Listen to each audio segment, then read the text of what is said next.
The door to the line shack flew open with enough force to rattle the single window in its rotting frame, and Rosa Redmond stood in the threshold like something born from the storm itself. Her dark hair was plastered to her face. Her riding coat was soaked through to the skin beneath. Mud caked her boots halfway up the calf, and her eyes, those dark, burning, furious eyes, swept the interior of the small cabin with the kind of look a woman gives a place she fully intends to burn to the ground. And then she saw him. Marshall Slater was crouched by the fireplace, one knee on the planked floor, turning a piece of cornbread in a cast iron pan with the kind of easy, unhurried patience that made something inside Rosa want to scream. The fire behind him threw copper light across his broad shoulders, across the clean line of his jaw, across hands that were rough and scarred but moving with perfect, maddening calm. On the small table beside him sat a tin plate, a fork, a steaming bowl of something that smelled like venison stew, and a cup of coffee so fresh the vapor was still rising from it in a lazy curl. He looked up at her. He did not look surprised. He looked like he had been expecting her. "You set this up," Rosa said. Her voice was not loud. It was the dangerous kind of quiet that comes right before something breaks. "You arranged every single part of this." Marshall Slater rose slowly to his full height. He was taller than she remembered, though it had only been 3 days since she had last seen him, 3 days since she had walked away from him in the street in Caldwell, Kansas, telling him in no uncertain terms that she would sooner ride into Apache territory alone than accept a single thing from him ever again. "Rosa," he said. "Do not Rosa me," she said. "The bridge at Cimarron Creek, washed out. My horse threw a shoe 6 miles back. The storm came up out of nowhere, and somehow, the only shelter between here and town is a line shack that belongs to you, that has a fire burning in it, that has food on the table." She stepped inside, rainwater streaming off her coat and pooling on the floor. "You want to tell me that is a coincidence, Marshall?" He set the cornbread carefully on the plate beside the stew. He turned to face her fully. "I want to tell you to sit down and eat something," he said. "You can be furious at me all you like once you are warm." She stared at him. He stared back. And in that space between them, that charged, impossible, treacherous space, something began to shift, though neither of them would have admitted it that night for anything in the world. Rosa Redmond had not come to Caldwell, Kansas to fall in love. She had come because she had no other choice, and that was a truth she had been carrying in her chest like a stone for the better part of 6 months. It had started in St. Louis, Missouri, in the spring of 1882. She had been 26 years old, working as a schoolteacher in a neighborhood that was quickly becoming too expensive for a woman on a schoolteacher's salary, living in a boarding house with 3 other women and sharing a room the size of a generous closet. Her father had died the previous autumn. Her mother had died when Rosa was 12. She had no siblings. She had a small inheritance from her father that amounted to just enough money to be dangerous, enough to make a person think they had options when the truth was considerably narrower. She had answered the advertisement because a woman named Clara Duchamp, who ran a small employment agency on Pine Street, had suggested it as a practical solution to a practical problem. "There is a town in southern Kansas," Clara had said, spreading a map across her desk with the cheerful energy of someone presenting a perfectly reasonable proposal. "Growing fast. They need a schoolteacher badly. The town council is offering room, board, and a salary of $40 a month, which is double what you are making here. There is only one condition attached to the arrangement." Rosa had looked at the map. She had looked at Clara. "The condition," Clara had continued, pressing on through Rosa's silence with professional determination, "is that the position comes with an introduction to one of the leading men of the town, a rancher, widower, 31 years old. The town council feels that having a settled schoolteacher one with, shall we say, roots in the community is better for the school long term. They want to marry me off," Rosa said flatly. "They want to introduce you," Clara said carefully. "What comes of the introduction is entirely up to you and the gentleman in question." Rosa had thought about the $40 a month. She had thought about her two remaining $60. She had thought about Clara's words, entirely up to you, and had told herself she was a practical woman who understood how the world worked. She had agreed. The gentleman in question was not, as it turned out, the aging widower she had grimly prepared herself for. He was not soft around the middle, rheumy-eyed, or grateful in that diminishing way that sometimes made Rosa's skin crawl. He was Marshall Slater, and he met her at the stage depot in Caldwell on a bright June afternoon in 1882 with a handshake that was firm and a look in his gray eyes that was direct and completely devoid of any performance. "Miss Redmond," he had said, "I appreciate you making the trip. I want to be honest with you right from the start. I did not ask the town council to arrange this. They did it without consulting me, and I only found out 2 weeks ago. If you want to get on the next stage back to wherever you came from, I will personally ensure you are reimbursed for your travel and then some." Rosa had looked at him for a long moment. "Are you telling me," she had said, "that neither of us wanted this?" "Yes, ma'am." "Well," she had said, after a pause that stretched 3 full seconds, "that is the most honest thing anyone has said to me in 6 months. Show me the schoolhouse." He had shown her the schoolhouse. It was a real building, solid, with good windows and a proper stove and a yard large enough for the children to run in. It was better than anything she had taught in before. The room they offered her was above the dry goods store, clean and private, with a window that looked east toward the prairie and caught the morning light like a promise. She had taken the job.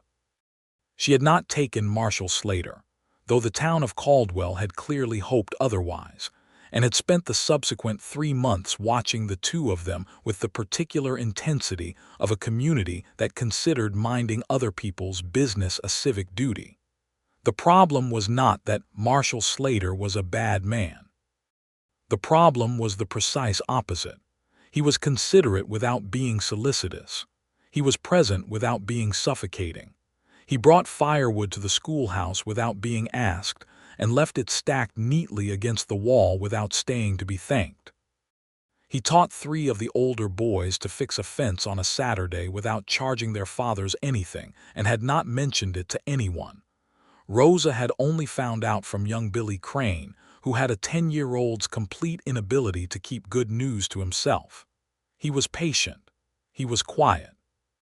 He was the kind of man who listened when you talked, and then said something that proved he had actually heard what you said instead of waiting for his turn to speak. And he had a dark past.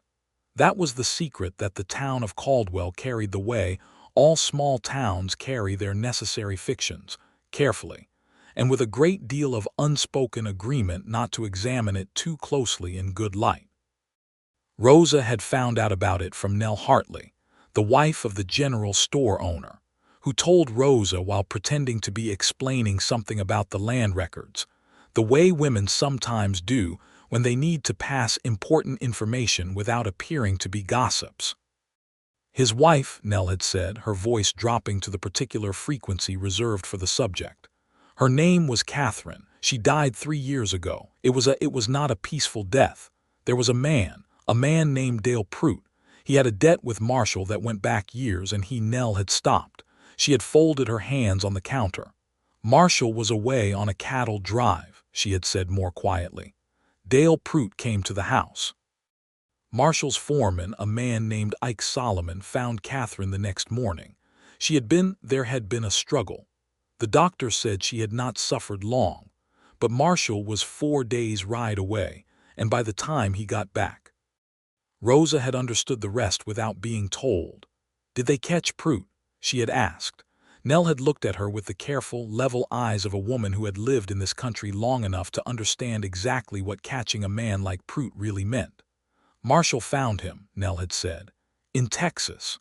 About 8 months later, he brought Prout back to Caldwell alive, which most people around here will tell you showed more restraint than they would have managed. Prout hanged for it. Marshall sat through every minute of the trial, did not miss a day. When it was over, he went back to his ranch and did not leave it except for necessity for almost a year."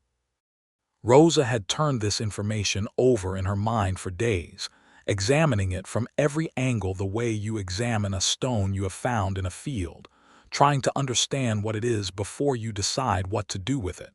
She understood grief. She understood the particular loneliness of being the person left behind. She understood the rage that had nowhere useful to go.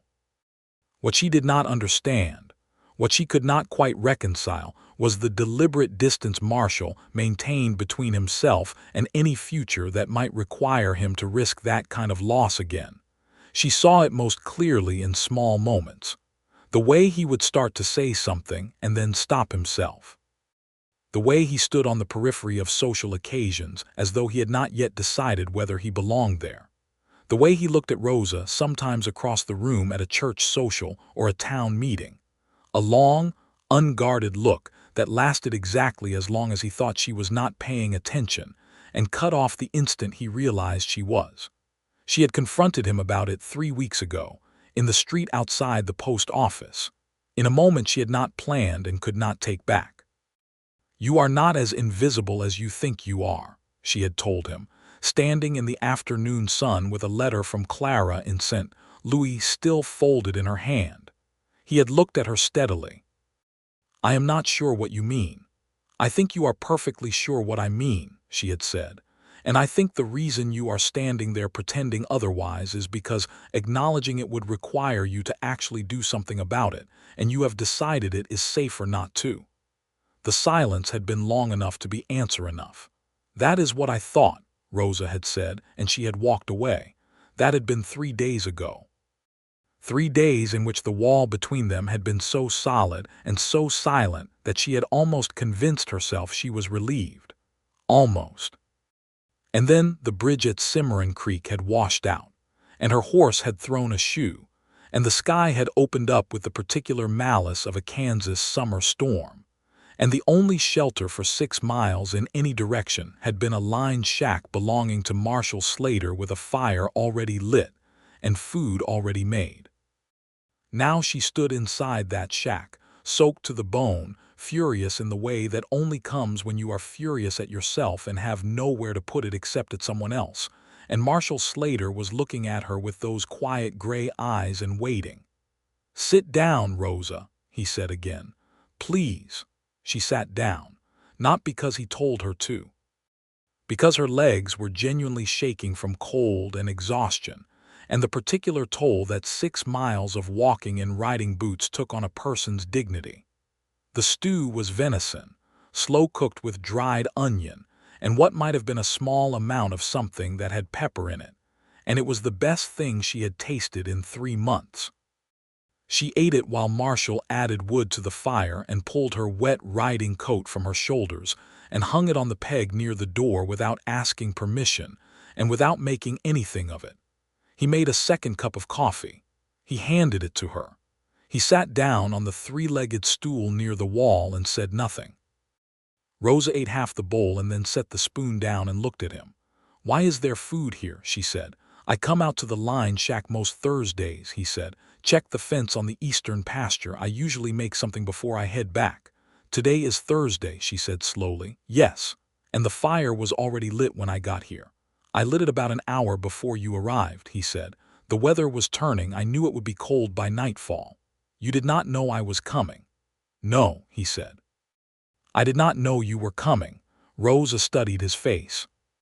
Marshall Slater had the kind of face that was very difficult to read if you did not already know the vocabulary, but Rosa had spent 3 months learning it whether she intended to or not, and what she saw in it now was something that looked very much like the unguarded truth. "This is not a trap," she said. It was not entirely a question. "No," he said. "It is just dinner." She picked up the spoon again. She ate more of the stew. Outside, the rain hammered the roof in sheets, and the wind went around the eaves of the shack with a sound like argument. And inside the fire crackled and the coffee was hot and the silence between them was, for the first time in 3 days, almost comfortable. "Nell Hartley told me about Catherine," Rosa said. She watched him go still. Not in the obvious way, his hands did not move, his expression did not change. but there was a quality of stillness that descended over him, a kind of held breath that told her the name still landed with weight. "I figured she might," he said after a moment. "Nell is not a gossip by nature. She just cares what happens to people around here." "She cares what happens to you," Rosa said. "Yes." She was trying to give me context. "She was trying to explain why I am the way I am," Marshall said, and there was something in his voice that was not quite bitterness and not quite weariness but lived somewhere in the country between them. "Why are you the way you are?" Rosa asked. He looked at the fire for a long moment. The light made shadows in the planes of his face that Rosa had not seen before or had not let herself see. "I spent 8 months looking for Dale Prout," he said. "Not sleeping much. Not eating much that wasn't necessary. Just moving toward one thing. And when it was over, when it was done, I came home and I did not know what to do with myself. I had a ranch that ran fine without me because I had good men. I had a house that was big and empty. He stopped. He started again. I had learned how to live inside a very small space, if you understand what I mean. Just enough room for what needed to get done. Nothing extra, because extra was where the pain was." Rosa listened without moving. "The town council told me about you 2 weeks before you arrived," he said. "I told them they had no right to make that kind of arrangement without asking me. Sent them a letter saying I would not participate. And then the morning of the day your stage came in, I was riding past the depot and I saw you get off." Rosa had not known that part. She waited. "You were carrying a trunk that was too heavy and a bag over your shoulder, and you were looking around the town with this expression on your face." Like he paused. A faint, careful something crossed his features. Like a person who had been disappointed by enough things that they had decided to dispense with expectations entirely. Just looking at what was actually there. Not hoping for anything, just assessing. "That is a very accurate description of how I felt," Rosa said quietly. "I recognized it," he said. "So I got off my horse and I introduced myself." They sat in the firelight, and the rain outside intensified and then backed off and then came again, and the small shack held them both in a warmth that was entirely disproportionate to its size. "The thing that I cannot forgive you for," Rosa said, eventually carefully, "is not the past. I understand the past. The thing I cannot forgive you for is the present. You look at me the way you look at me and then you act like I am a piece of furniture. You are kind to me and then you disappear. You start to say things and then you stop yourself. It is the stopping I cannot forgive." Marshall was quiet for a long time. "Because if I start saying the things I stop myself from saying," he said at last, "then I have no more excuses." "Excuses for what?" "For not being terrified," he said. Rosa put the coffee cup down. She looked at him, really looked at him, the way she had been looking at him for 3 months and pretending she was not, and she felt something in her chest shift like a door opening in a wall she had thought was solid. "Marshall," she said, "you are already terrified." He looked at her. The fire cracked and sent a spark up the chimney, and the wind pressed against the window, and in the orange-gold light of that small enclosed space, Rosa Redmond watched Marshall Slater reach the end of something he had been carrying for 3 years and set it down. "Yes," he said, "I am." He did not reach for her. He did not cross the space between them in a dramatic rush. He simply sat there on his 3-legged stool with his hands on his knees and looked at her with a directness that was entirely different from the careful blankness of the previous 3 months and said, "I do not know how to do this, Rosa. I used to. Now I do not." "I do not know how either," she said. "I have never done this, not once, not for lack of offers before you make that face. I just never found anything worth the risk. And now, ask me something worth answering," she said. "Do you want to stay in Caldwell?" he asked. "Honestly, not for the school, not for the salary. Do you want to be here?" It was the right question. It was the question she had been turning over in her own mind since the first week, when the raw newness of it all had worn off, and she had realized she was not just tolerating the place, but actually looking forward to mornings. Looking forward to the walk to the schoolhouse in the early light. Looking forward to the particular quality of the plains at dusk when the sky went colors that St. Louis had never shown her. Looking forward, if she was being entirely honest with herself, to the Thursday afternoons when Marshall came into town for supplies and stopped by the schoolhouse to fix whatever had broken that week. "Yes," she said. "I want to stay." He nodded slowly, carefully, the way a man handles something he is afraid of dropping. "Then I would like to ask if I might call on you," he said, "properly, with your permission. Not because the town council arranged it and not because it seems like the logical thing to do, because I want to." Rosa looked at him for a long, level moment. "You may call on me," she said, "on condition. Name it. When you start to say something," she said, "you finish saying it." He held her gaze. Something that was not quite a smile moved at the corner of his mouth, the first genuine one she had seen from him, careful and real and entirely different from the polite, functional expressions he usually wore. "Deal," he said. Outside, the rain hammered on, and the creek ran high and wild, and the fire kept the small shack warm, and Rosa Redmond ate the rest of her venison stew and drank her coffee and let herself, for the first time in as long as she could remember, feel something that resembled hope without immediately organizing reasons why it was a bad idea. They stayed in the shack that night. There was no choice. The rain did not stop, and the dark outside was the complete rural dark of a Kansas sky with no moon, and Marshall made no attempt to suggest otherwise, or to pretend the situation was anything other than what it was: two people sheltering from a storm with a fire between them, and a conversation they had been avoiding for 3 months finally allowed to exist. He gave her his bedroll and slept in his coat against the wall near the door, not because she asked him to, but because it simply did not occur to him to do otherwise. Rosa lay in the bedroll with the fire warming her face and the smell of wood smoke in her hair, and stared at the ceiling, and tried to sleep and mostly failed. She could hear him breathing, slow and even the way he did everything, the way that had been maddening to her before tonight and was somehow now deeply reassuring.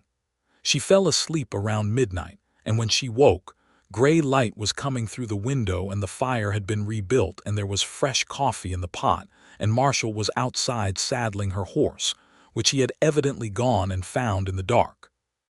She stood in the doorway of the shack with the coffee in her hands and watched him work in the early morning light, and she understood, perhaps for the first time and with a clarity that surprised her, that this was a man who showed what he felt not in words first, but in what he did for the people in front of him. The wood stacked without asking. The fence mended without payment.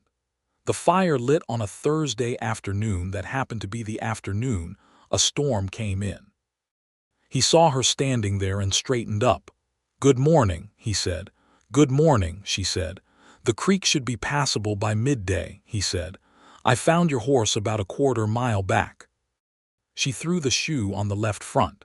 "I can put a temporary nail in it if you trust me." "I trust you," Rosa said. He did not react to this in any visible way, but she saw the small exhale that moved through him and understood it for what it was. He called on her the following Sunday. He came to the door of her room above the dry goods store at 2 in the afternoon with his hat in his hand, and a bunch of wild prairie flowers that Rosa would discover. He had spent 45 minutes that morning tracking down on the south pasture, and he said, "I thought we might walk if you are willing." She was willing. They walked south along the creek, which was back within its banks by now, clear and fast-running with the aftermath of Thursday's rain. They talked about things they had not talked about before, about her father, who had been a surveyor with a talent for stories and a weakness for bourbon that had made him difficult and beloved in equal measure. About her decision to become a teacher, which had surprised everyone who knew her father because it required a patience that Rosa had not been famous for in childhood. About the students she was most concerned about and the ones who had surprised her. About Billy Crane, who was 10 years old and could already calculate compound interest in his head and would probably die of boredom in Caldwell unless someone figured out what to do with that mind. Marshall listened. He asked questions that proved he was listening. And when she ran out of things to say about herself, she turned the conversation to him, and he, as per their agreement, did not stop himself. He talked about growing up in Ohio before his family came west in 1865, when he was 14. About learning cattle ranching from a man named Santos Obregon, a Mexican vaquero who had worked the Kansas plains for 20 years and had more practical knowledge about cattle and weather and land than anyone Marshall had ever met before or since. About building the ranch from one-quarter section to its current size over 8 years, which had required the kind of focused, relentless effort that left very little room for anything else, and had been a convenient way of filling time during the bad years after Catherine. He talked about Catherine briefly and honestly. He said she had been brave and funny and had hated living out on the ranch most of the time but had loved Marshall enough to stay, and that he had known she was lonely and had told himself he would fix it once the ranch was more established, once the debts were paid, once things were easier, and that the things he had put off could not be undone, and that this was a lesson he intended to carry for the rest of his life. Rosa listened to all of it without offering false comfort, because she was not a woman who offered false comfort as a rule, and she thought he knew that and was speaking to it. "I think," she said, as they turned back toward town with the sun dropping toward the horizon in colors that would have made a painter weep, "that you have been punishing yourself for something that was done to you, not by you." "I know," he said, "and I think you know that." "Yes. Then what is left?" He looked at her. They had stopped walking without realizing it, standing in the grass above the creek with the evening light going gold around them and Caldwell visible in the middle distance with its wooden storefronts and its church steeple and its complete, uncomplicated expectation that these two people would figure themselves out. "Permission," he said. "I think what is left is permission." Rosa considered this. She thought about her own version of the same thing, the woman who had answered a practical advertisement because she had told herself it was a practical decision, not because there was some part of her that had been sitting in a boarding house in St. Louis aching for something she did not have the vocabulary to ask for directly. "Then consider it given," she said. He reached out and took her hand, not dramatically, not with any particular ceremony. He just reached out and held her hand in the early evening air, and Rosa felt the warmth of it go all the way up her arm and into her chest, and she did not pull away, and they walked back to Caldwell like that, and the town saw them come in, and the collective relief of Caldwell, Kansas, was almost audible. He called on her every Sunday after that. Sometimes they walked, sometimes they rode out together on the prairie in the long summer light, sometimes they sat on the porch above the dry goods store in the evening, and she read aloud from one of the 3 books she had brought from St. Louis, a copy of George Eliot, a copy of Mark Twain, and a battered collection of Shakespeare that had been her father's, while Marshall sat beside her and listened and occasionally asked a question that revealed he was thinking about things a great deal more deeply than he generally let on. In August he kissed her. It happened on a Tuesday, which surprised both of them, because Tuesdays were not a day either of them had assigned any particular significance to. He had come to fix the stovepipe on the schoolhouse, which had developed a separation at the second joint that sent smoke sideways instead of up, and she had handed him tools from below while he stood on the roof, and when he climbed down and stood in the schoolroom doorway with soot on his forearms and the afternoon light coming in behind him, he looked at her for a moment and then crossed the room and kissed her with a care and a seriousness that made it absolutely clear this was not an impulse but a decision. Rosa kissed him back with the same deliberateness, and afterward they stood looking at each other in the chalk-dusty air of the schoolroom with the childish drawings on the walls around them, and Rosa started laughing before she could stop herself, and Marshall's careful expression broke open into something that she had not seen before, a real, full, unguarded laugh that transformed his face entirely and made him look 5 years younger. "What is funny?" he said. "Nothing," she said. "Everything. I have been wanting to do that since approximately the 2nd Thursday in July, and I keep getting in my own way. I have been wanting to do that since the 2nd week in June," he said. "You waited 2 months," she said. "I told you permission."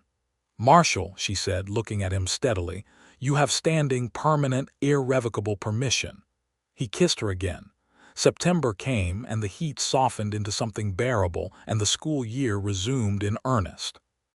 Rosa threw herself into it with the kind of energy that her students found alternately inspiring and exhausting, and Marshall took to stopping by on afternoons when he was in town with the undisguised intention that the whole town had been waiting for. And Nell Hartley at the general store had the look of a woman who had invested considerable emotional energy into an outcome and was now watching it pay dividends. There was, as there is in all real stories, a complication. The complication arrived in Caldwell on a Thursday afternoon in late September, in the form of a man named Gerald Whitmore. Gerald Whitmore was 43 years old, a land agent from Wichita with a carefully trimmed beard, and the kind of easy social confidence that came from a lifetime of being good-looking and knowing it. He arrived at the school to inquire about enrolling his nephew in Rosa's class, while his sister's family settled their claim east of town, and he spent the 40 minutes of that conversation finding ways to angle himself between Rosa and the door, and asking questions that were, if she was being precise about it, considerably more personal than the enrollment process required. Rosa managed him with the cool efficiency she applied to all situations that required managing, and thought nothing more about it until she arrived at church that Sunday to find Gerald Whitmore sitting 3 rows behind her, and somehow ending up in conversation with her on the steps afterward with a persistence that was no longer deniable. "Miss Redmond," he said, with the particular smile of a man who had deployed it to considerable success in the past, "I am hoping you might allow me to call on you sometime this week. I would very much enjoy your company." Rosa opened her mouth to give him a perfectly clear answer, and in that precise moment looked past his shoulder and saw Marshall standing at the edge of the churchyard watching, not with jealousy exactly, with something more complicated than jealousy, with the careful, measured expression of a man who was watching a test he had not known was coming and was in the process of deciding whether to trust the ground under his feet. "Mr. Whitmore," Rosa said clearly enough to Carrie, "I am being called on. I am not in a position to receive additional callers." Whitmore raised his eyebrows with the expression of a man encountering unexpected resistance. "I was not aware you had an understanding with anyone in town." "Then consider yourself aware now," Rosa said, and excused herself and walked directly across the churchyard to where Marshall was standing. "You did not have to do that for my sake," Marshall said quietly when she reached him. "I did it for my own sake," she said. "I do not want Gerald Whitmore's company, I want yours. These are related facts." He looked at her for a moment. "Rosa," he said. "I know," she said. I am not a man who—" He stopped himself. He caught it. He started again. "I have not asked you anything formal yet because I was not sure I had the right to ask," she said. He glanced around the churchyard, which contained approximately 40% of Caldwell's adult population, and was watching this exchange with the focused attention of people who had been rooting for a conclusion since June. "Not here," he said. "No," she agreed. He took her to the ranch that afternoon. She had not been to the ranch before. It was 3 miles east of town, set back from the road behind a line of cottonwood trees that had been there long enough to have grown tall, and the house was larger than she expected. A proper 2-story wooden house with a covered porch, and a kitchen separate from the main building. The way was practical in fire country, and a barn that was clearly the best-maintained structure on the property. He showed her around. He showed her the house with its rooms that were clean but sparse, furnished practically, and without particular softness except for a bookshelf in the front room that held more volumes than she would have predicted. He showed her the kitchen that his housekeeper, a Cheyenne woman named Mary Little Horse who had worked for him for 2 years, kept in perfect order. He showed her the horse barn and the cattle pens and the east pasture fence he was perpetually mending. And finally he took her to the far side of the cottonwood windbreak, where there was a view of the plains in the late afternoon light that stretched for 30 miles and went gold and violet and impossibly wide. They stood there for a while in the specific silence of the open country. "I want to ask you to marry me," he said. "And I want to be clear that I am asking because I want to. Not because the town council wants me to. Not because the situation has logically progressed to this point. Not because of Whitmore or anything else. I am asking because you are the most real person I have encountered in 3 years, and being around you makes me feel like the future is something I want to be part of rather than just moving through by habit." Rosa breathed in the prairie air, which tasted of grass and distance and the particular freedom that she had not known she was missing until she arrived here. "I want to say yes," she said, "but I need you to hear something first." "Say it." "I am not Catherine," she said. Not cruelly, directly. "I am not a woman who will wait for you to get around to something because you are busy with the ranch. I will not stay quiet about what I need. I will argue with you when I think you are wrong. I will take up space. I will have opinions. I will not manage myself small." "I know," he said. "You say that, but, Rosa," he turned to look at her fully. "I know, that is why I am asking." She looked at his face in the long light. She thought about the lined shack, and the stew, and the way he had slept against the wall near the door without making anything of it. She thought about the tools handed up to the schoolhouse roof, and the prairie flowers tracked down on a Saturday morning, and the Sundays walking along the creek. She thought about a man who showed what he meant in what he did, and who had learned, finally, to also say it out loud. "Yes," she said. They were married in November 1882. The wedding was in the Caldwell Church on a Saturday, with a cold, bright sky above and frost on the grass, and every person in town present except old Hector Reese, who was 86 years old and had not left his house since 1879, but who sent a jar of his late wife's plum preserves as a wedding gift and was forgiven his absence on that basis. Nell Hartley cried. The schoolchildren made a banner that said, in the enthusiastic and imperfectly lettered tradition of all schoolchildren everywhere, "Congratulations, Miss Redmond and Mr. Slater," which Rosa kept and which hung in the schoolhouse until it faded entirely. Billy Crane, age 10, told Marshall with great seriousness that he was a lucky man, and Marshall said that he was entirely aware of that, and Billy said good, because Miss Redmond had been very clear to them all at the start of the year that they should never pretend to be less smart than they were to make someone else comfortable, and he thought the same probably applied to husbands. Marshall said he would take that under advisement. They settled into the ranch with the practical business of two people combining their lives. Rosa's books on Marshall's shelves, Rosa's trunk in the bedroom that was now theirs, Rosa's particular opinion about where the kitchen table should sit, which differed from Marshall's and resulted in a 15-minute discussion that ended with Rosa winning on logical grounds and Marshall accepting the outcome with a good grace that suggested he had not actually had strong feelings about the table's location and had simply been testing how the process felt. Merry Little Horse, who had watched all of this from the kitchen doorway with the expression of a woman who had developed strong views about the household she managed, declared Rosa acceptable within the first week.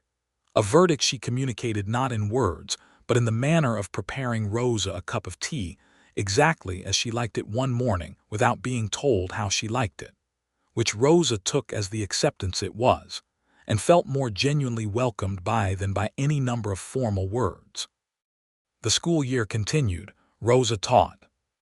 She taught mathematics and reading and geography and the rudiments of history, and she did it with the energy of someone who genuinely believed that what she was doing mattered, which the children felt and responded to with the instinctive accuracy of young people who always know when an adult is showing up for real.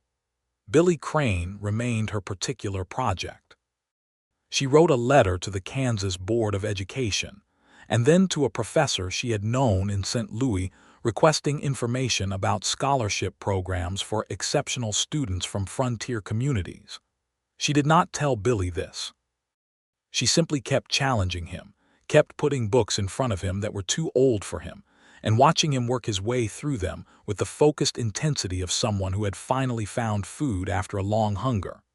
Winter came to the Kansas plains with the usual blunt force of a season that had never been accused of subtlety.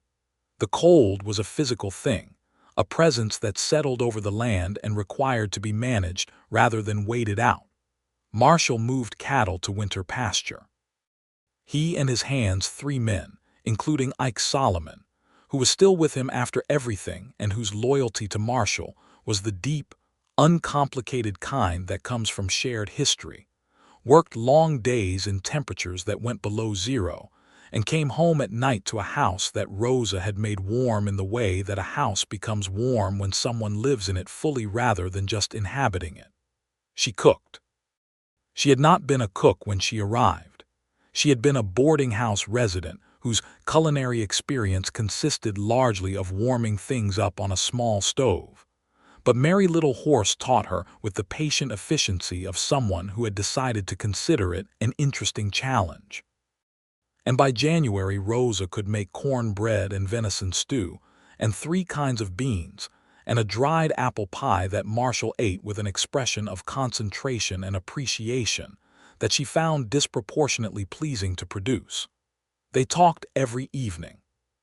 About the school and the ranch and the news that came in on the weekly stage from Wichita. About books and the things they were thinking about, and the small events of the day that seemed insignificant but turned out to be what a life was actually made of.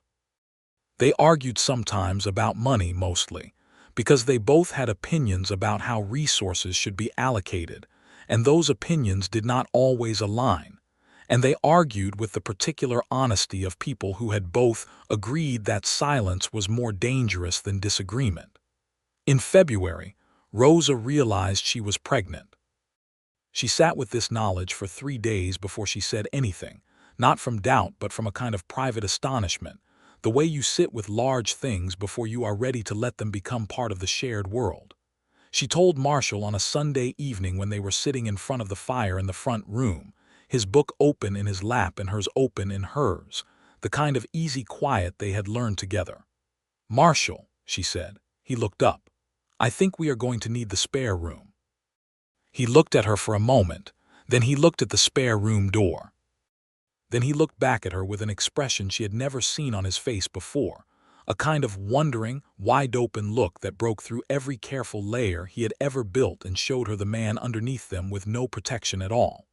He crossed the room and knelt in front of her chair and put both his hands over hers, and she watched him try to find something to say and not find it, and loved him completely for the trying. "October," she said, doing the calculation for him. He lifted her hands to his mouth and pressed his lips to her knuckles and stayed there for a long moment with his forehead bowed, and she put her free hand on his hair, and the fire was warm, and outside the Kansas winter went on doing what it did. Spring came. Rosa taught through it, expanding as the prairie expanded, with a matter-of-factness about the whole business that confounded some of the more fragile sensibilities in Caldwell, and earned her nothing but admiration from the women of the town who had done it themselves, and recognized in Rosa's approach the dignity of treating a natural thing naturally. Marshall built the cradle himself, in the evenings after the ranch work was done, in the barn where he had set up a workbench. Rosa did not suggest he do this. He simply came in one evening with sawdust on his clothes and the look of a man who had been thinking hard about something and had resolved to do it, and she asked no questions, and he offered no particular commentary. And 3 weeks later she walked into the spare room to find a solid, beautifully jointed cradle standing beside the window. She stood there looking at it for a full minute. "It is not fancy," Marshall said from behind her, with the slightly tense quality of a man waiting for a judgment he cares about. "It is perfect," she said, and she meant it with every part of herself. Summer returned to Caldwell. The heat came back and the long light and the anniversary of the night in the line shack that neither of them talked about explicitly but that existed between them as a kind of shared landmark. They were out riding together one evening in early June, on the south pasture where the grass ran long and the light went amber, and Rosa said, "I did not thank you." For the stew. Marshall looked at her. I was very rude to you that night, she said. I accused you of setting a trap. You had a hot meal and a warm fire, and all I could think about was the most suspicious interpretation possible. You were cold and exhausted and furious, he said, with such accuracy that Rosa laughed. I was furious, she said. I was furious because I had spent 3 months telling myself very reasonable stories about why I should not feel what I was feeling, and the storm and the bridge and the shoe and the shack all conspired to put me in a small wooden box with you and your very inconvenient venison stew. I did not make the venison stew to be inconvenient, he said. I know, she said. That was the most inconvenient thing about it. He reached across the space between their horses and took her hand, the way he had learned to do, and she held it, and they rode back toward the house in the long summer evening with the world going gold and enormous around them. The baby was born in October, exactly as Rosa had calculated, in a process that lasted 11 hours and concluded in the small hours of an October morning, with a sound that brought Marshall, who had been waiting in the front room because the midwife had told him to stay there, to his feet so fast he knocked his chair over. The midwife, a capable woman named Agnes Crow who had delivered half the children in Caldwell County, came to the door with an expression that had nothing alarming in it and said, "Come meet your son." Marshall's son was born looking furious, which Rosa said was only right given his mother, and which Marshall said was a promising sign because he had never trusted particularly placid-looking babies.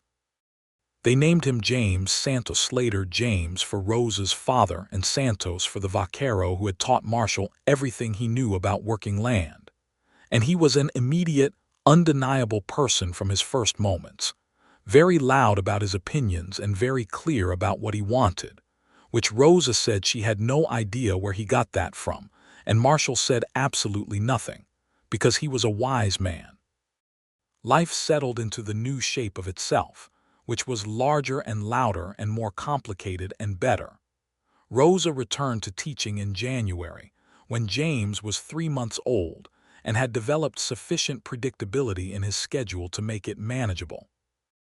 Merry Little Horse, who had shown James the same evaluative acceptance she had shown Rosa, took charge of him in the mornings with a calm competence that allowed Rosa to do her work without anxiety. The school year of 1883 brought 2 new families to Caldwell, which meant 7 new students, which meant Rosa was managing a classroom of 23 children at various levels simultaneously, which she addressed by assigning the older students to tutor the younger ones in a system that the older students resented for approximately 1 week, before deciding they quite liked the responsibility and authority it conferred. Billy Crane, who was 11 now and had worked through every book in Rosa's collection and was starting on Marshall's, received a letter in March from the professor in St. Louis. Rosa had been corresponding with the professor for months, laying out Billy's abilities in careful, specific terms, advocating with the patient persistence of a woman who believed in the thing she was fighting for.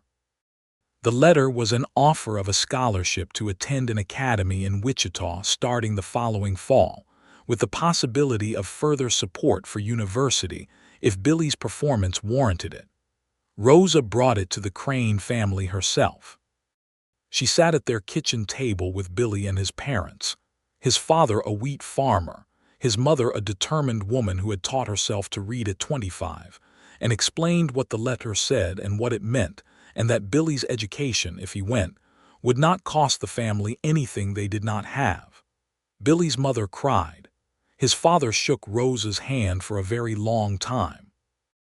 Billy himself sat very straight and said, "I knew you were writing letters," and Rosa said, "Of course you did, you know everything," and Billy said, "Not everything yet," which Rosa said was the most Billy Crane thing anyone had ever said. Spring of 1883 moved toward summer, and Marshall had a good year with the cattle, a particularly good year, the kind that comes sometimes when weather and market and luck align and you allow yourself to believe the work has been worth it. He invested part of it back into the ranch and put part of it in the Caldwell Bank, and spent the rest on a new stove for the kitchen that made Merry Little Horse look at it with the expression of someone presented with an unexpected gift they intend to make excellent use of. Gerald Whitmore had left Caldwell the previous winter, his land agency business having apparently required his attentions elsewhere, and his departure produced in Rosa a mild satisfaction she did not bother to pretend otherwise about. Marshall said nothing about Whitmore's departure, except to note that the East acreage Whitmore had been trying to turn over had sat unsold for 4 months, which suggested his land sense was not as sharp as his opinion of himself. Rosa said that was probably true of more than his land sense. James grew. He grew with the emphatic determination of a child who had strong opinions about getting bigger and was not going to let anything delay the process. By the time he was 8 months old, he was pulling himself upright on the furniture with a focused intensity that Marshall said was exactly like watching Rosa try to fix the kitchen table, which Rosa said was a completely unfair characterization of a woman who had simply known where the table should go. James's first word, spoken clearly and with evident satisfaction at 10 months, was not mama or dada. It was horse. Marshall took this personally for approximately 24 hours before it occurred to him that his son was probably going to be fine. Summer of 1883. There was a drought in the summer of 1883 that hit the Kansas plains hard enough to worry even the most experienced ranchers, and Marshall spent June and July managing water carefully, moving cattle to wherever the grass had not entirely given out, working longer days than Rosa liked, but accepting without complaint that this was the nature of it. She brought lunch to the pasture on 2 occasions that first month, arriving on horseback with a canvas sack and James asleep against her front in the manner she had learned from Merry Little Horse, and Marshall looked up from the fence he was mending with his hands full and his face dusty and something in his eyes that was tired and grateful all at once. "You did not have to," he said. "I know," she said. "Eat something." The drought broke in August, not as early as anyone would have liked but in time to matter, and the relief that moved through Caldwell when the rain came was the particular relief of a community that has learned not to take water for granted, ever. August brought something else. A letter arrived for Rosa from St. Louis, not from Clara at the employment agency, but from a lawyer handling the estate of a woman who had died that spring. The woman was Rosa's mother's sister, and Aunt Rosa had met twice in her childhood and had no particular relationship with. The estate was small, a piece of property on the edge of St. Louis that had been subdivided and partially sold, and the remaining proceeds after the lawyer's fees amounted to $240. Rosa sat with this letter for an evening and then told Marshall about it. "That is your money," he said immediately. "It is," she said. "I want to build the school an extension. We have 23 students. The building was built for 15. I have been managing by putting the older students along the wall, but it is not right." Marshall looked at her for a moment. "The town council has been talking about that for 2 years without doing anything about it," he said. "I know," she said. "I am done waiting for the town council. $240 will not build an extension by itself." "No," she said.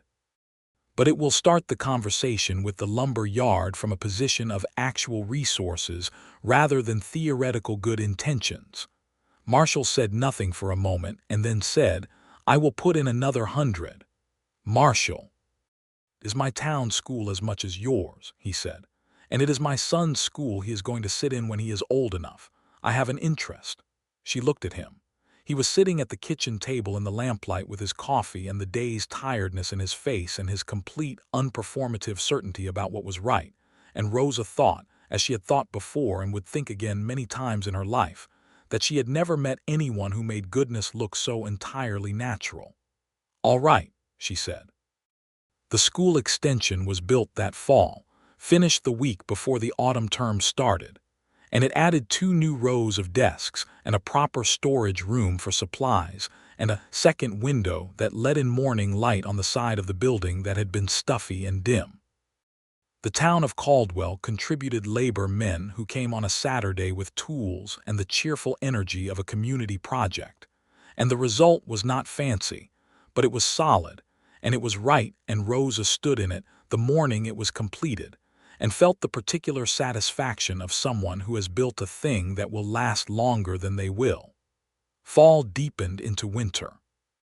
James turned 1 year old in October 1883, and the birthday was celebrated with a degree of elaboration that James himself found mostly overwhelming and exhausting, falling asleep face down in the kitchen table decorations well before the evening was over, which the assembled company found perfect in every way. The winter of 1883 into 1884 was kinder than the previous one. Marshall's cattle came through it well, and Rosa's students came through it educated, and James came through it walking and then running, in the manner of children everywhere who go from one stage to the next without pausing to consult their parents' nerves about it. In March of 1884, Rosa sat down at the kitchen table after dinner with the expression she had when she had been thinking about something for several days and had arrived at a point of sufficient certainty to speak. "I think James is going to need someone to argue with," she said. Marshall looked up from the book he was reading. "In about a year and a half," she said. He set the book down. "Another October," he said. "September, I think," she said. He looked at her across the table in the lamplight. This man she had come to in a rainstorm with fury and exhaustion, and a bowl of venison stew between them. This man who was a better person than she had allowed herself to hope for, and a more complicated one than she had initially understood. This man who had met her in the middle of all his carefully maintained distance and crossed it because she had asked him to. And she watched the same wondering expression cross his face that had crossed it the first time. And it moved her no less for being familiar.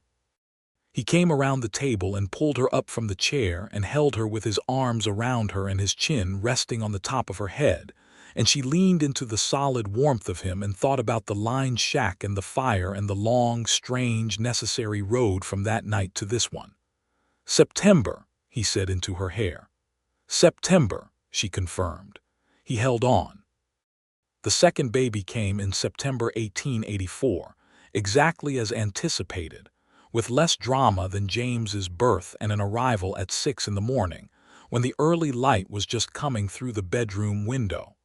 This time the midwife came to the front room with the same untroubled expression and said, "Come meet your daughter."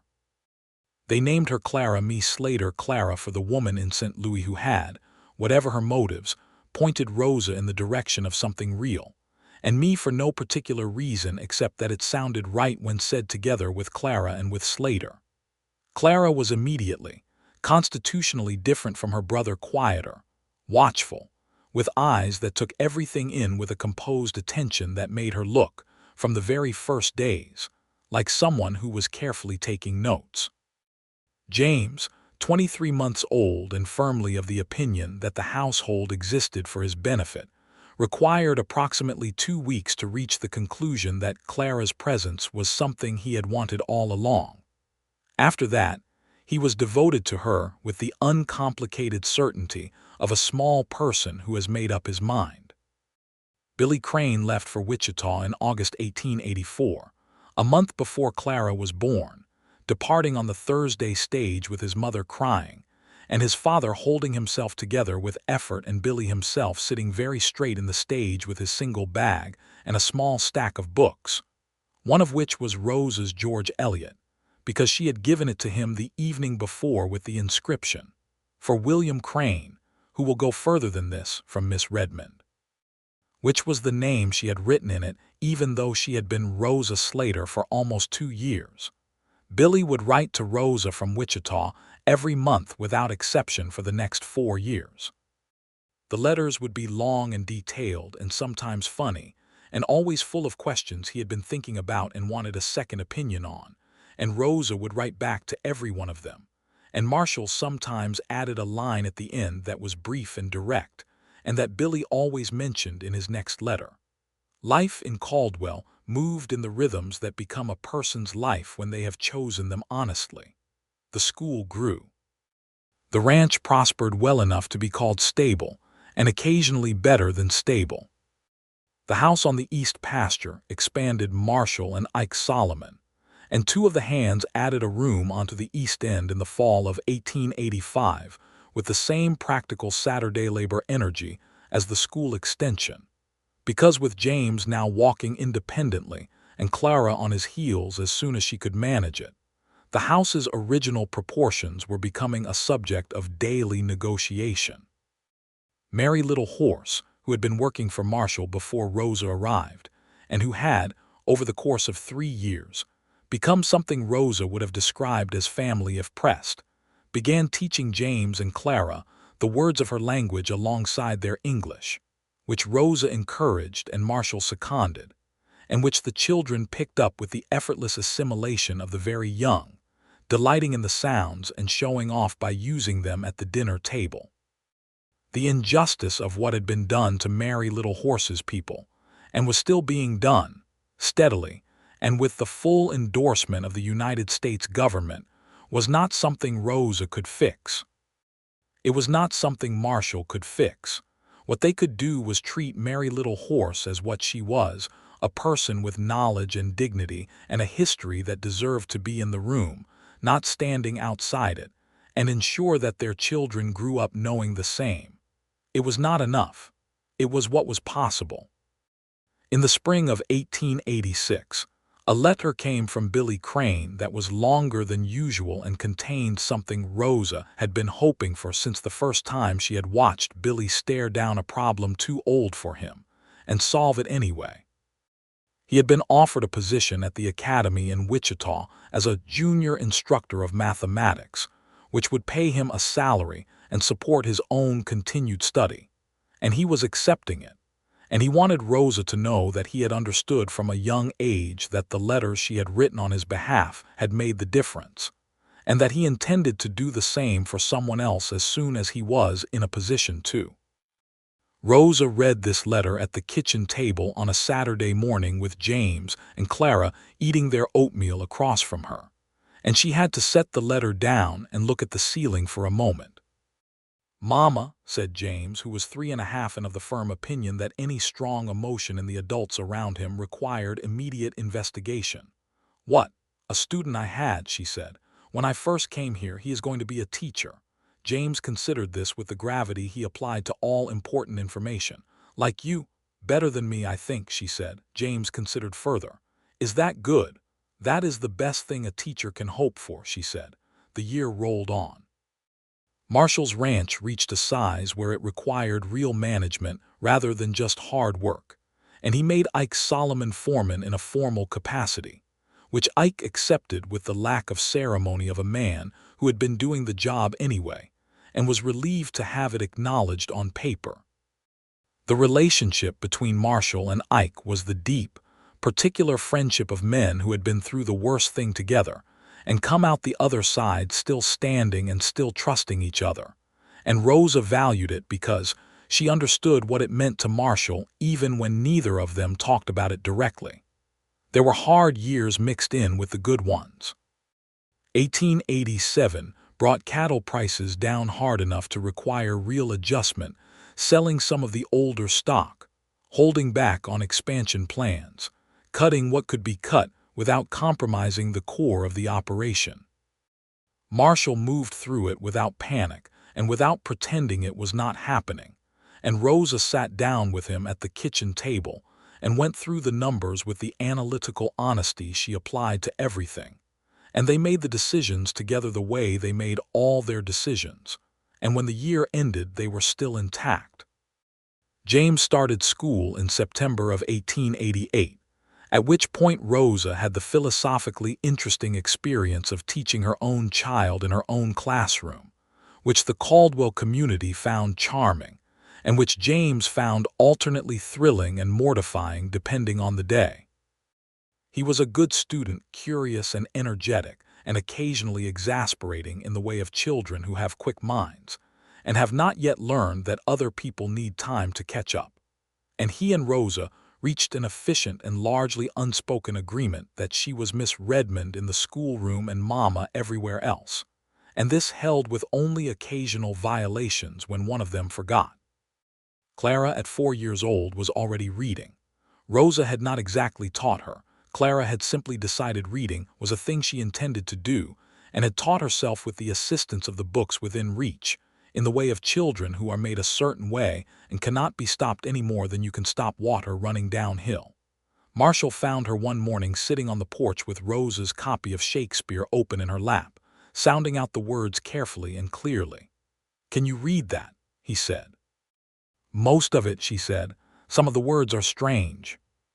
"They are strange words," he agreed, and sat down beside her on the porch step, and she read to him for half an hour in the morning light, and Marshall did not say anything to anyone about the feeling that produced in his chest except to Rosa later, quietly, when the children were asleep, and Rosa held his hand and understood without needing explanation.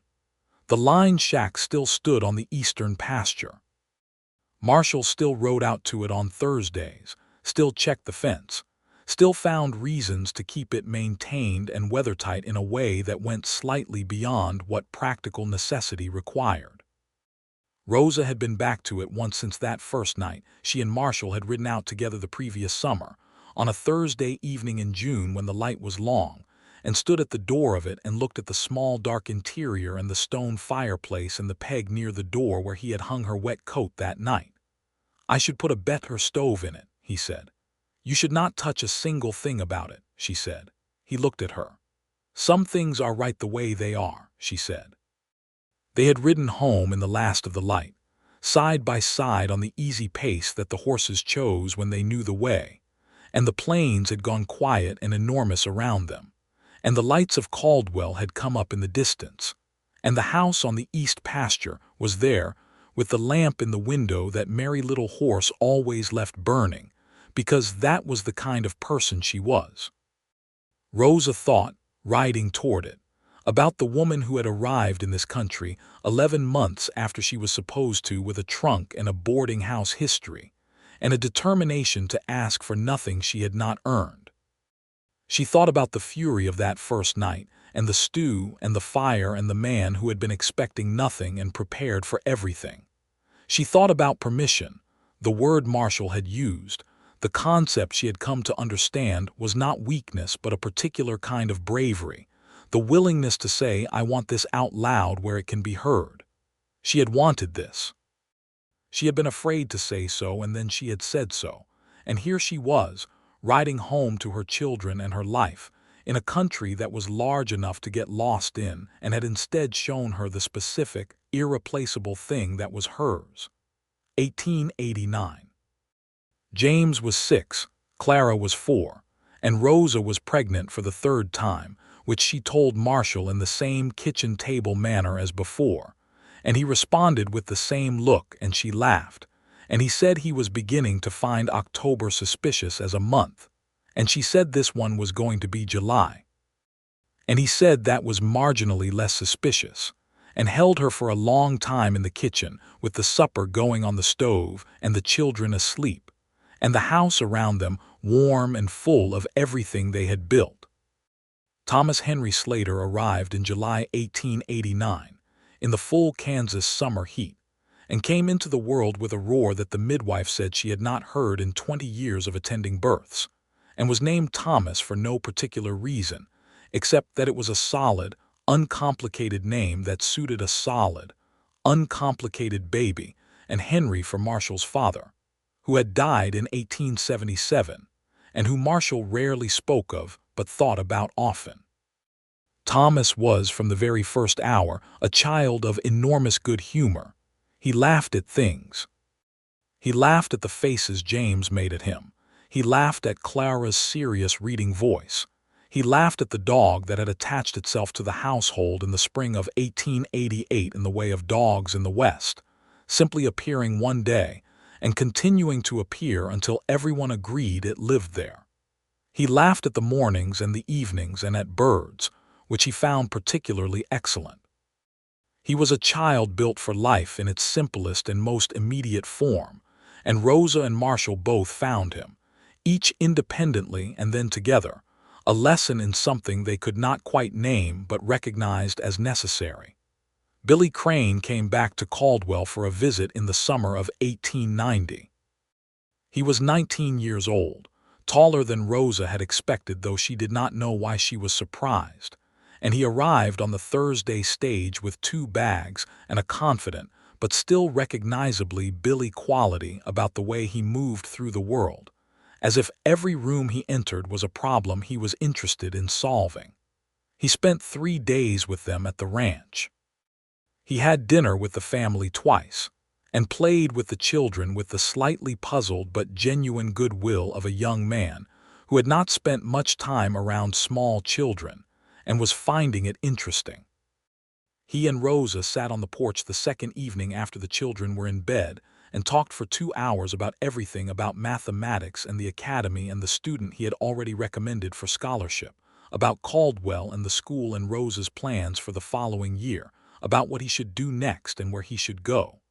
"There is a university in Lawrence," he said, "the University of Kansas. They have offered me a place in their mathematics program. When do you go?" Rosa said immediately. He looked at her.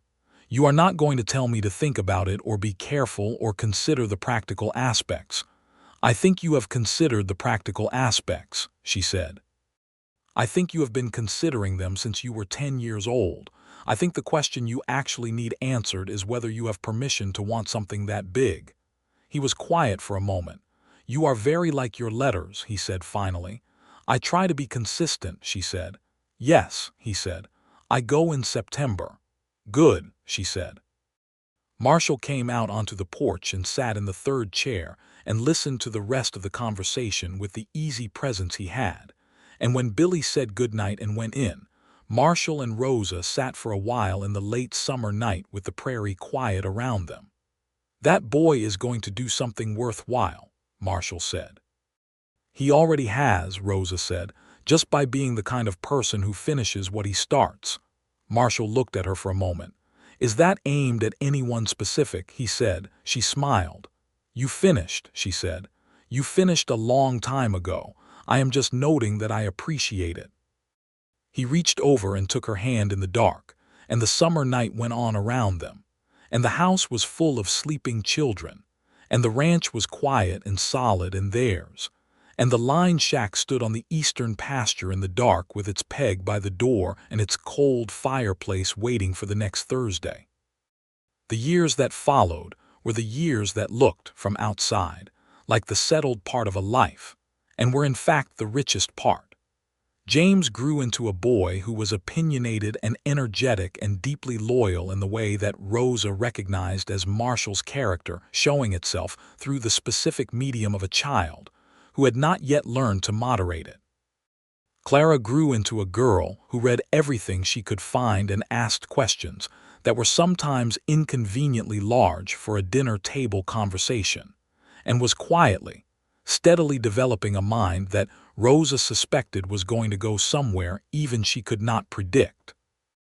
Thomas grew into a child who charmed everyone within 20 feet of him by the simple mechanism of being genuinely happy to see them, which Rosa said was a gift, and Marshall said was going to require some management when he got older, and which Rosa said was exactly what you said about every kind of gift worth having. Marshall Slater at 35 was a man who had arrived at something that looked, from inside, like peace. Not the absence of difficulty. The ranch had hard years still. The country had hard years. The government policies toward the Cheyenne and the other nations whose land this had been were a source of ongoing grief and anger that Rosa and Marshall could not fix and refused to pretend did not exist. But Marshall had come to a place where the past was a past and not a verdict, where Catherine's death was a tragedy he carried without letting it become a prohibition, where the life he was living was one he had chosen fully, with his eyes open, without holding back. He told Rosa once, on a winter evening in 1891, with Thomas on his lap and Clara reading in the corner and James outside with the dog in the snow and the fire going and all of this particular and irreplaceable life, present in the room around them. That there had been a period of years after Catherine when he would have said that the price of loving someone was too high, that the arithmetic simply did not work, that what you could lose was so much larger than what you could protect. And now, Rosa said, he looked at her. Now I think the arithmetic was wrong, he said. I think I was calculating it as if what I had before was the ceiling, and it was not the ceiling. It was barely the floor. Rosa thought about this for a moment. She thought about the boarding house in St. Louis and the $2.60, and the practical advertisement and Clara Duchamp spreading a map on her desk with cheerful professional energy. She thought about a stage depot in June, and a handshake, and a directness that had surprised her into trust before she had decided to offer it. She thought about a washed-out bridge and a thrown shoe and a Kansas sky opening up with the particular malice of a summer storm, and a lined shack with a fire in it and a man crouched by the hearth turning cornbread in a pan with the unhurried patience that had infuriated her precisely because she recognized it as something she needed. You were ready to be wrong, she said. You made it easier than I deserved, he said. No, she said. You did the work. You just needed someone to tell you the gate was open. James came in from the cold with the dog and snow on his boots and the loud, uncomplicated energy of a 7-year-old who had been outside and was now inside and considered both states equally good.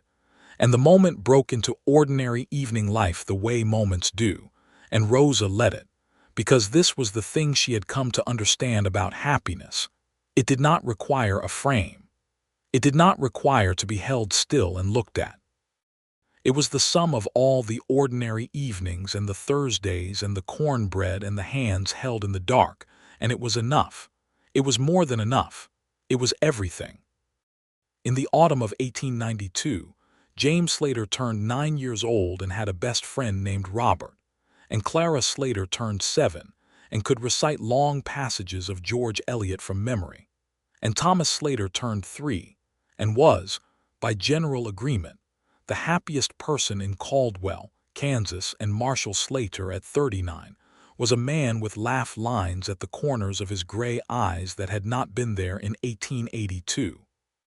And Rosa Redmond Slater at 36 taught 31 children in a schoolhouse she had helped build and thought sometimes, walking to school in the early morning light, about the woman she had been when she arrived here, exhausted, furious, carrying $2.60 and a set of carefully managed expectations, and felt for her a great tenderness, as you feel for someone who came through a difficult crossing and did not know what was waiting on the other side.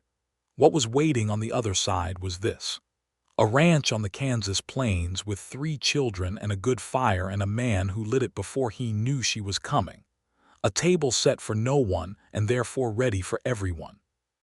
A bowl of venison stew that had become the founding myth of a family, told and retold with the particular pleasure of a story that gets better with every telling, the washed-out bridge and the thrown shoe and the fury and the fire and the absolute maddening, perfect competence of a man who had simply made supper and waited to see what the storm brought in.